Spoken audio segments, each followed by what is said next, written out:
Therapy Chat Podcast, episode 284. This is the Therapy Chat Podcast with Laura Reagan, LCSW-C. The information shared in this podcast is not a substitute for seeking help from a licensed mental health professional. And now, here's your host, Laura Reagan, LCSW-C.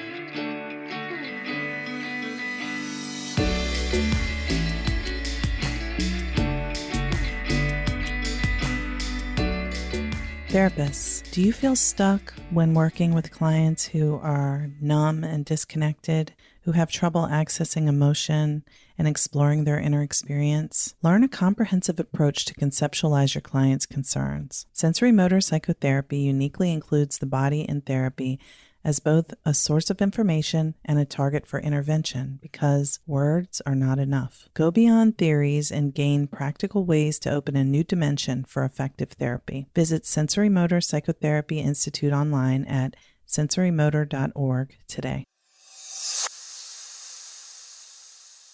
Hi, welcome back to Therapy Chat. I'm your host, Laura Reagan, and today I'm very excited to be speaking with Michelle Farris, LMFT, who is a licensed psychotherapist and anger management specialist. Michelle, thank you so much for being my guest on Therapy Chat today. Oh, thanks so much for having me, Laura. I've really been looking forward to it. You have a great show. Oh, thanks so much. And we've known each other a long time without really knowing each other, just through Facebook. Isn't that funny? I know. I think it's probably about 2014 that I first met you. Yep. 7 years ago. So we're finally connecting. I know. I'm so glad. In this way. Yes. So let's start off before we get into our conversation about the topic of codependency. Let's just start off by you telling our audience a little bit about who you are and what you do. Sure. So I'm a therapist and I work primarily with codependency and anger management. I love it. One of my first internships was the 52-week anger management program that batters went to. And, my friends were like, why are you doing that? And, I loved it because they were all typically abused as kids. And it was so wonderful to see the light bulb come on for them and for them to be able to make those changes. And I don't know, I just loved anger work. And then I went into codependency because of my own codependency recovery. I think I started that when I was in my 20s. And I don't know, I think that's what I really love about therapy is just the process of growth and wanting to give other people hope that they really can make changes. Because, that's why we do what we do, right? We want to have people get better. And for me, it was a huge part of why I became a therapist, because I saw that I finally had hope because I left, for college, like most people, thinking, oh, now that I'm away from my family, everything's going to be great.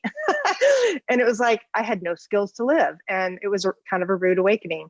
So that process made me realize, oh, I really do want to do this because this is really fun. And this is really, just it's rewarding. Yeah. See, it's really rewarding because we both said it at the same time. That's right. Yeah. Well, you brought up something that I think would be helpful, even though it's not specifically what we're focusing on today, but just to make a distinction, because I know a lot of times people say that when there's domestic violence in a relationship, like if let's say, for example, the male partner is the abuser, they'll say, he needs anger management, but what the court will put them into is an abuser intervention program or a batterer's intervention program, like you were talking about, where you did your internship, which is very helpful, but it's not necessarily the same as what people think of when they say anger management. Am I right about that? Or you're I don't know how it is there. Yeah, well, it was a 52-week program. Now I think they've put it down to 16 weeks, which I think is a shame because they really need that full year. But the difference is they talk more about the power and control aspects. But there was a lot of anger management strategies and communication strategies we taught them. So by the end of the year, they really got some good skills. It was just a matter of whether or not they were motivated to use them. But yeah, that's the only difference. Whereas a normal anger management class, like say the 4-week one I do, I don't go into power and control. I just focus on the tools, and that's for anybody.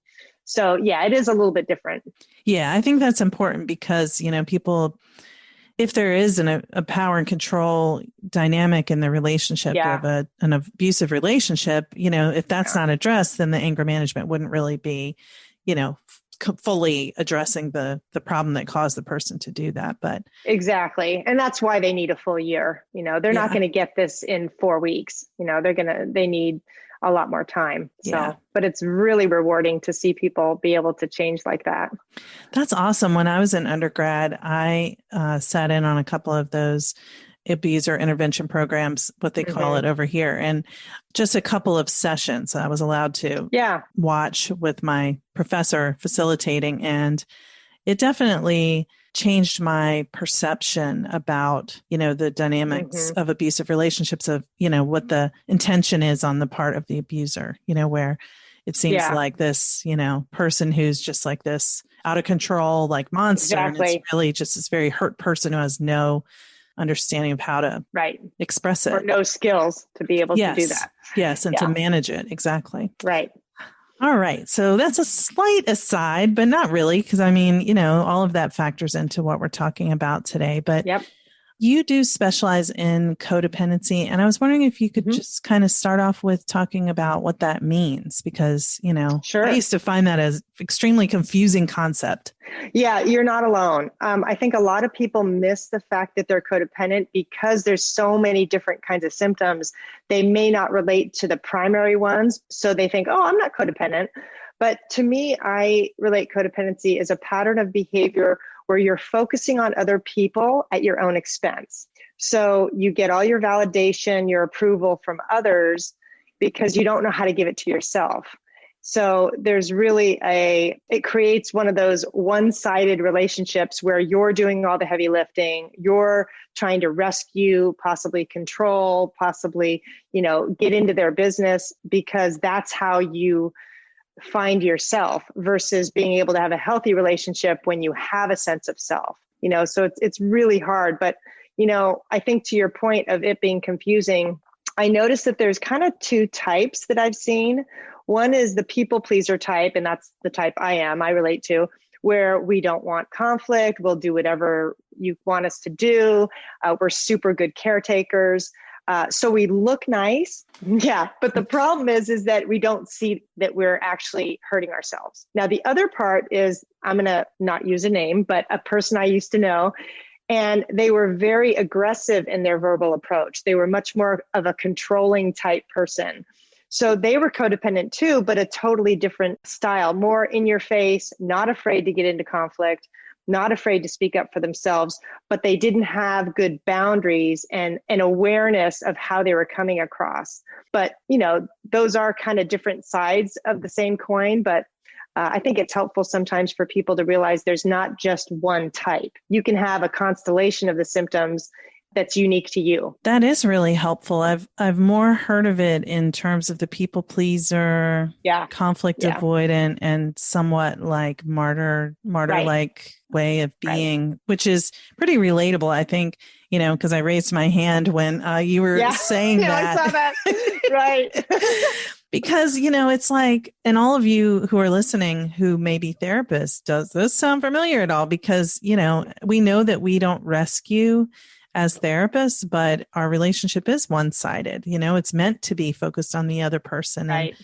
And, I think there's a natural way that we fall into this work because we're comfortable doing that. We know how to do it well. Yep. Not everyone, but it's right. And if we can balance that with really good self-care and boundaries, like possibly, working with the clients we know we can help versus being with clients that we know in our heart, this isn't a good fit, but I'm going to do it anyway because I should, and that's kind of a way codependency can play out in our professional lives. And now I'm really careful because if I don't feel a good, strong connection with someone, I'm not going to be as likely to be able to help them. And again, it's human nature, right? I mean, it is a relationship. So some people are going to be more compatible than others, even in the therapeutic relationship. Yeah, I think you're making an important point for therapists to think about how you decide who you want to focus your work with, because, you're working 10 times harder if the connection is really hard to build based on your Right. attachment style and their attachment style. Right. And there's And going that to takes a always lot be out of another. us. Yeah. And you know what? There's always another therapist that's going to say, no, that's my ideal client. Send them my way. Right. So it's like, it's not like we're the only therapist in the world.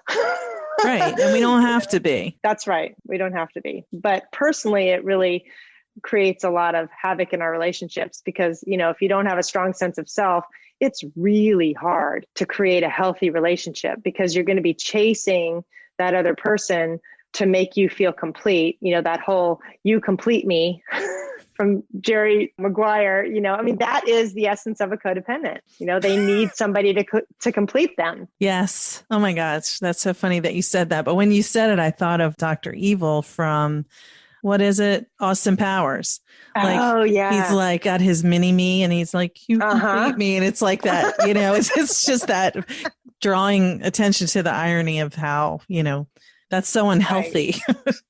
Yeah. And it's hard because, you know, codependents don't often realize they need recovery because they're in relationships with alcoholics or with people who are self-centered or narcissistic or people with lots of problems. So they think, I'm not the one with the problem. They need to get sober. They need to go to therapy but our behaviors are actually hurting us because we're literally giving up all of our time and energy towards that other person rather than having a balanced life. That's really true. And I mean, I mentioned it as how the therapy relationship can be similar to that. But I think, you know, we who have this type of dynamic, we play it out in all areas of our lives, you know?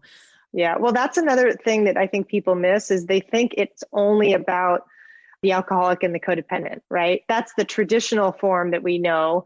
But you can do this with your kids. You can do this with your adult kids by taking responsibility and caretaking them far beyond what they need. You can do this in a friendship. You can do this with your parent. I mean, you know, the codependent goes across all types of relationships. It's not just the romantic ones. Do you think you could take just a second and kind of give an example just of what it would be like for someone who does this with their kids, who does it with their adult kids, who does it with their parent, just for people to hear like, oh yeah, I do kind of have that. So a parent with small kids might be so overly worried about them that they don't practice self-care. They're so focused on their kids' accomplishments because that's how they feel good as parents. If my kid is the star, then I feel okay. If my kid fails, I fail. So their self-esteem comes from their kids. With an adult kid, it might be maybe they're still living at home and they're 30 years old and you haven't helped them become independent. They're actually still emotionally and financially dependent on you because you like that. You like that love and attention and connection, but you don't know how to kick them out of the nest. You know, that's hard. And especially now with, you know, kids nowadays, it is harder to launch for sure. You know, it's a lot more money to get out there in the world and pay rent and all that. In a romantic relationship, that's going to be, you know, you may want your partner to be your everything. And, you know, I see a lot of men do this where they don't have any other emotional support but their partner. And that's really dangerous because what happens if you get into an argument? What happens if they go out of town? Then your support walks right out. And that's not a good place emotionally to be. So I always recommend people, you know, really making sure they have outside support and a relationship. Trying to think what other kind of relationship there is. You said the child, the adult child, the romance. Oh, about and friendships? Oh, yes. Well, I have a personal story about that. I actually had a codependent friendship a couple of years back and didn't realize it because I've been in recovery a long time. And I thought, hey, you know, I got my self-care going. I got a lot of other relationships. But when the relationship ended suddenly, I was totally blindsided. And even though it's natural to go into grief, I plummeted into grief. Like, holy cow, what just happened? And I realized that without knowing it, I had become too attached. So even though I had my recovery, I had my other friendships, I was still relying on her to be my main support.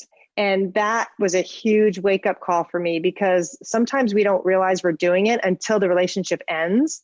And then we're left picking up the pieces and realize, oh my God, this isn't just sadness. I'm falling apart or I'm totally heartbroken. Mm. And that's, if that was a healthier relationship, I would have been sad, but it wouldn't have plummeted me as far down as I went. But ironically, it was one of the best things that ever happened to me because it woke me up. Yeah. And I would say if it were a healthier relationship, you wouldn't have been blindsided too, right? Like there would have Right. been communication that Right. there would have been an awareness that this is, Yeah. coming to its natural end. Yeah. Yeah. Yeah. So what about people who have codependent relationships with their parents? I think like as adults, maybe. Yeah, that's hard. I see that where they might still feel like their parent needs to give them permission or validation versus realizing that, they're my parent. And the natural course of development is as they age, we will start to take care of them. And if we never got what we needed growing up as codependents, then we may resist that. And we may still expect our parents to take care of us emotionally, even though they're like in their 60s, 70s, 80s. So it doesn't, the purse strings are never cut. We still call our mom every day. Now, that doesn't necessarily mean it's unhealthy. People call their mom every day because they're close. I think that's lovely if you have that. But if it's so much that you depend on them that it's unhealthy or it's hurting you in any way or it's preventing you from having friendships, then it's probably an issue to look at. Well, I definitely hear from a lot of people who say, my mom is my best friend and we talk every day. But when they go into more detail, it's like the conversations are one-sided where the mom does all the talking about herself and they get off the phone feeling like, Yeah. Well, that's so classic codependent.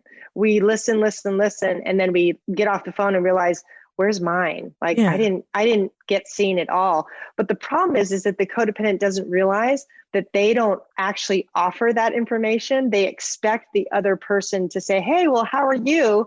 But if we've trained them not to ask us that because we're asking them constantly how they are, then we actually have to untrain people. And that's what's really hard in recovery is that the codependent has to actually practice volunteering information about themselves, not just focusing on the other person's well-being. And that, that takes some time. Yeah, it's more vulnerable, right? To share how absolutely. you feel than to be feeling that good feeling of your friend or the person you care about leaning on you for advice and suggestions. Yeah, that's like the codependent's high.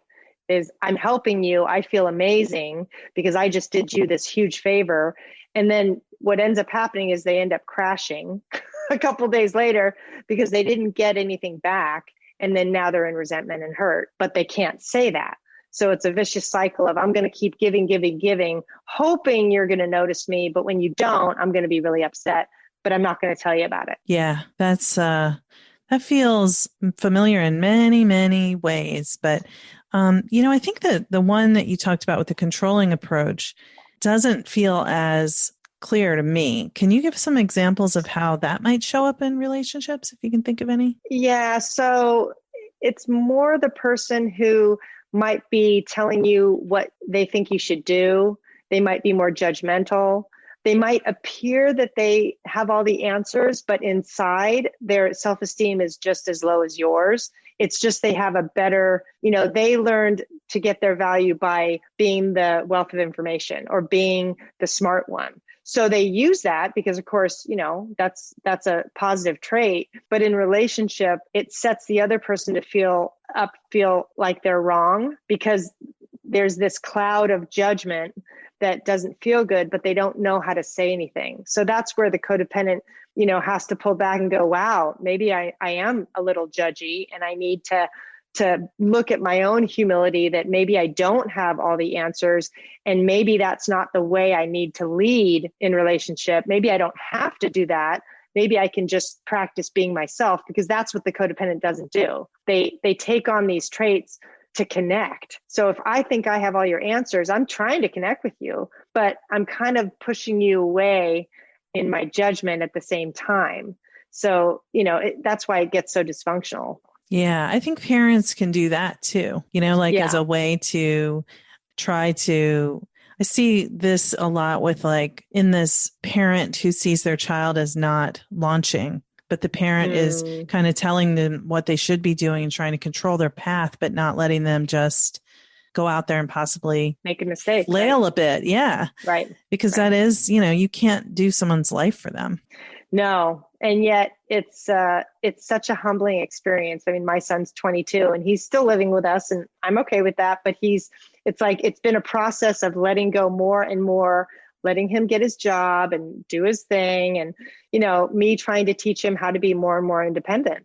But it's challenging as a codependent, because as a codependent, I naturally want to take care of him because that's my skill set. Even in recovery, I'll still want to fall back on that.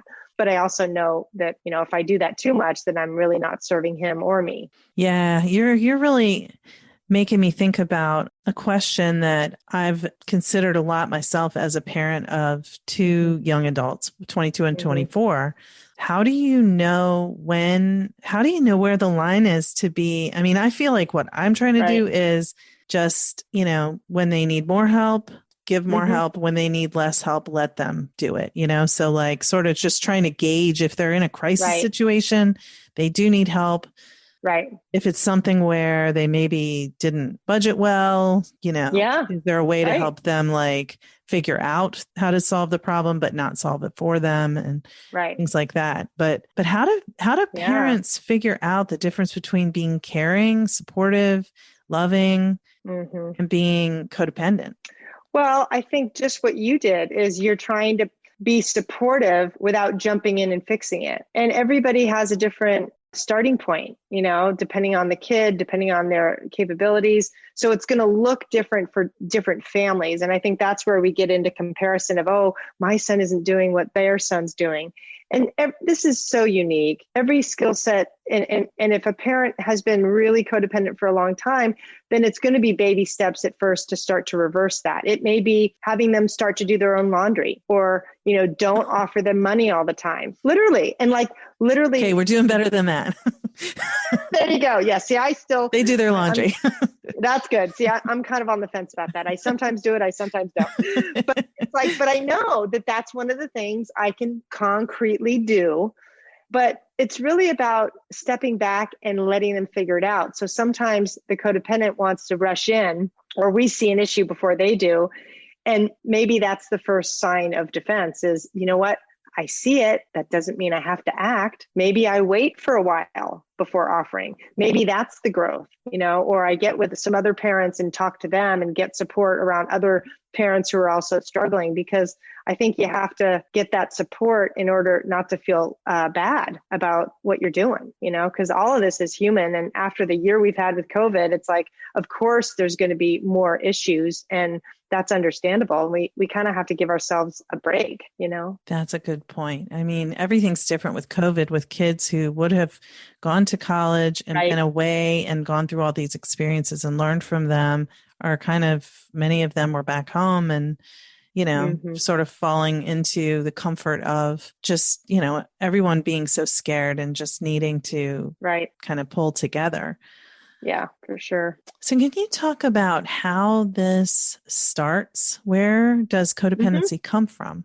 So it basically starts in families where the parents are either emotionally or physically unavailable or inconsistent. So this is very common in families with addiction, mental health issues like rage. Maybe the parent's depressed or anxious to the point where it's impacting their functioning. It can be any issue where the parents are totally consumed, or it's taking so much of their energy. Like it could be having a special needs kid. That's taking so much of their energy that they really don't have a lot left to parent the other kids. So, in healthy parenting, the attention goes from the parent to the child. It doesn't go from the child to the parent. But in codependent families, it goes from the child to the parent, because the parent doesn't have the skills to really be present all the time and to do the hard work of parenting, because they might be, with an addict, or they might have depression, or they might have anxiety, or they might have an illness or rage problems. So that really impacts their ability to parent. So then the child learns not to have needs. Okay, I'm going to be in the background, or I'm going to be a straight A student so that I matter. Or I'm going to be a caretaker. I'm going to caretake my siblings, or caretake a parent so that I feel like I can have some value.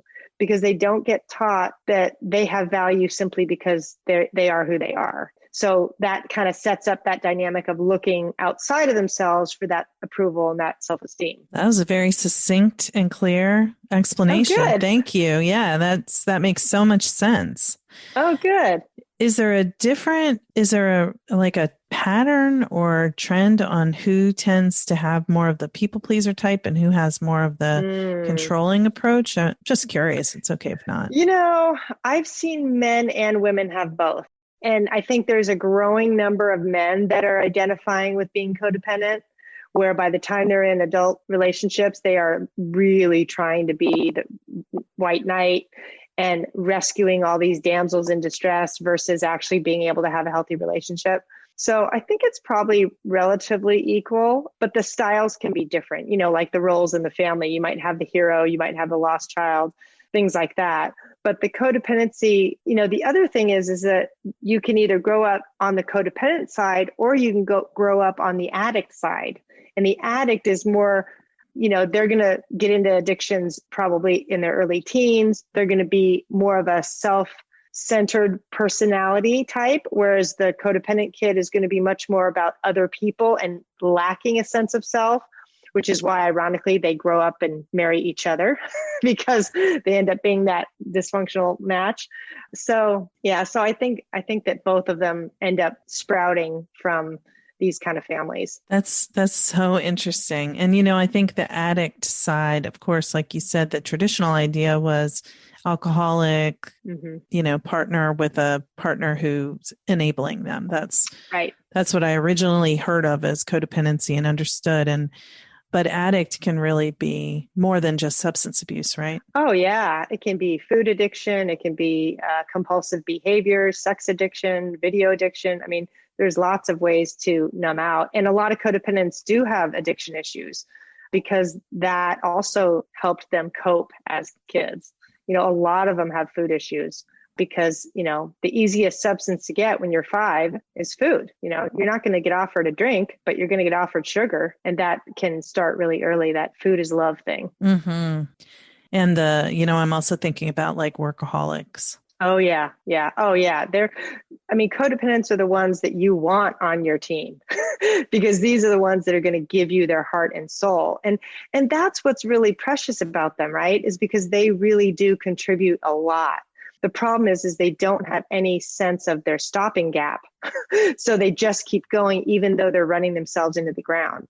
So in recovery, it's really about how do I give a lot because that's who I am, but know where my stop point is, where I have to go, you know what, I'm going to say no to that because I just don't have the time versus, oh no, I have to keep saying yes or else, I'm going to be thought of as lazy or selfish. Those are really common beliefs codependents have when they think of self-care. Yeah.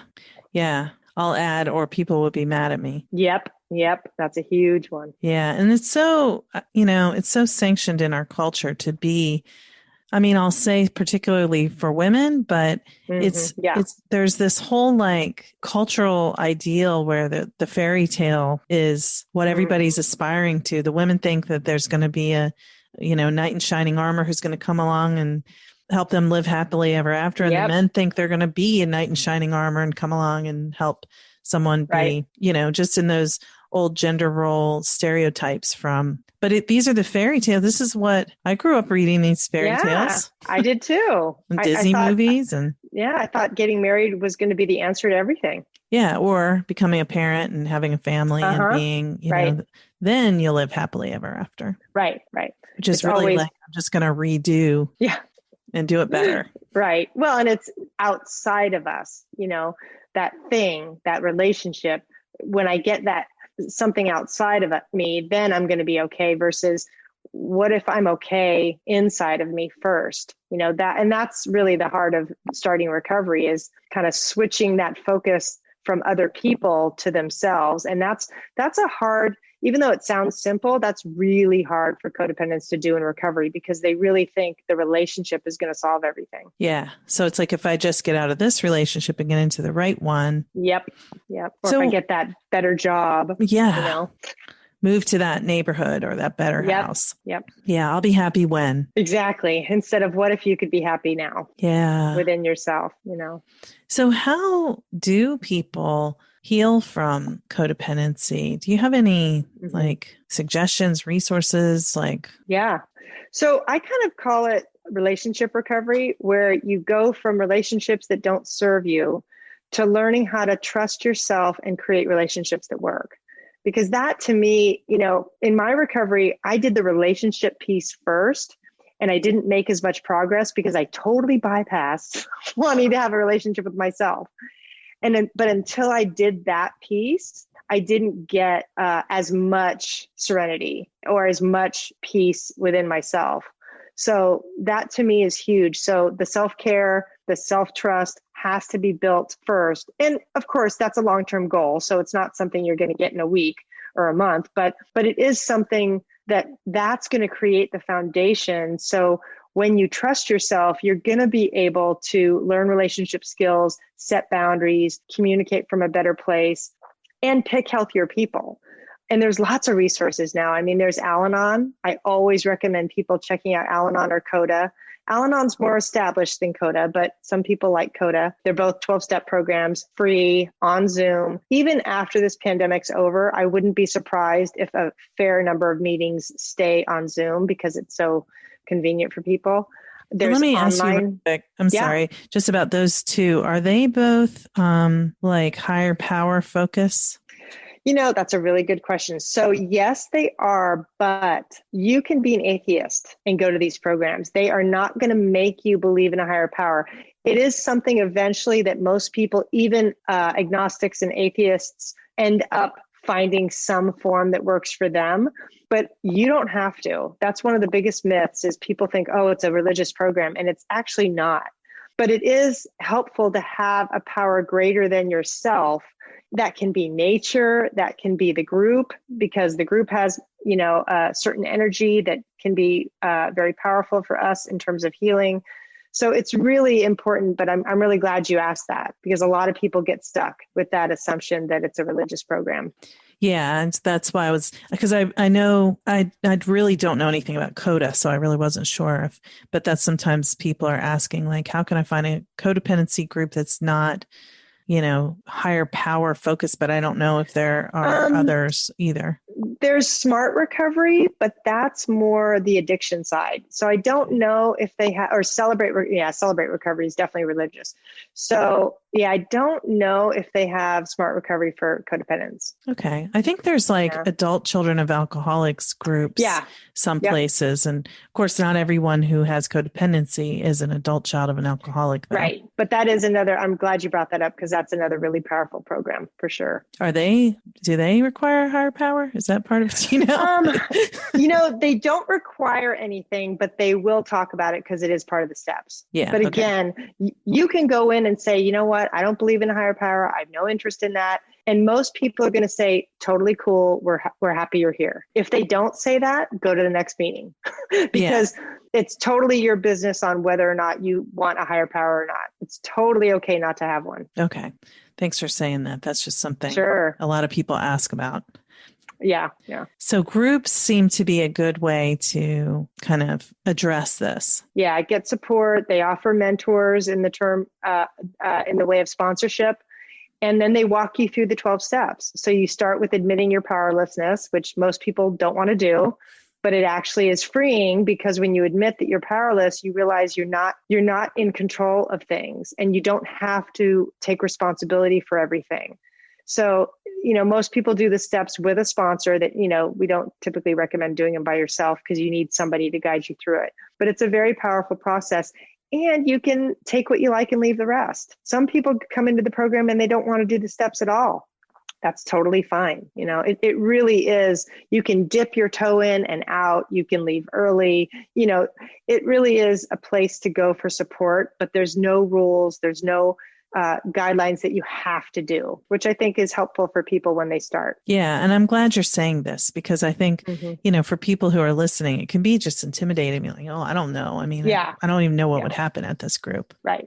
So I know I sort of interrupted you giving resources there. Is there anything else that aside from what your wonderful work is, which I definitely will give you a chance to talk about, but is there anything Sure. else that you would suggest for people to look into if they want to do that healing process?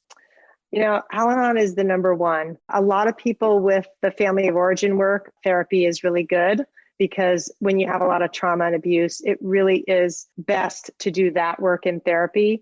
Sometimes they have ACA groups led by a therapist. So if you're not ready for 12-step, but you want something safe and small, that can be an economical way to have therapy and a very safe group because it's usually only like 6 or 8 people. You see them every week. It can be, like several month commitment. So those are some options that can help. Awesome. And what do you have to offer for people who want to hear more about what you're doing and how your programs and products can help? So my website is counselingrecovery.com, and I created a codependency workbook that is kind of fun. It's electronic, so you don't have to print it, but it goes through 7 modules of self-care, self-trust, boundaries, being able to identify our relationship behavior. Because I was thinking when I created it, what did I want that I didn't get? Because, when I started my recovery like 25, 30 years ago, there wasn't stuff like this. So I kind of was going around in the dark. So I really put a lot of thought into what did I need? And honestly, I needed to learn how to trust myself and identify those patterns that weren't working.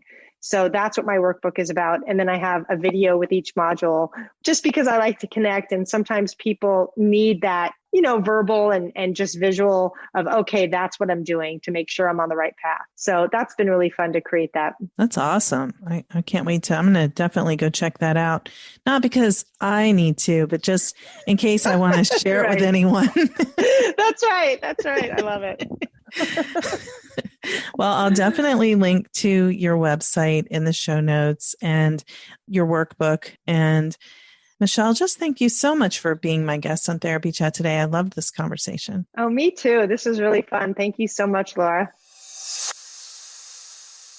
Hey therapists, do you feel stuck working with clients who can't access their emotions or name their inner experience? Do you find it difficult to work with people who are disconnected from their own emotions and they may be disconnected within the therapeutic relationship as well? Learn a comprehensive approach to conceptualize your client's concerns. Sensory motor psychotherapy uniquely includes the body in therapy as both the source of information and target for intervention because words are not enough. We all know that talk therapy is limited. You've heard it discussed on this podcast multiple times. And if you've been listening to this podcast for a while, you also know that I am a huge fan of sensory motor psychotherapy. I've completed levels 1 and 2 and plan to pursue the certification level 3. And the reason why I love it so much is because I've experienced shifts within myself through the experiential training process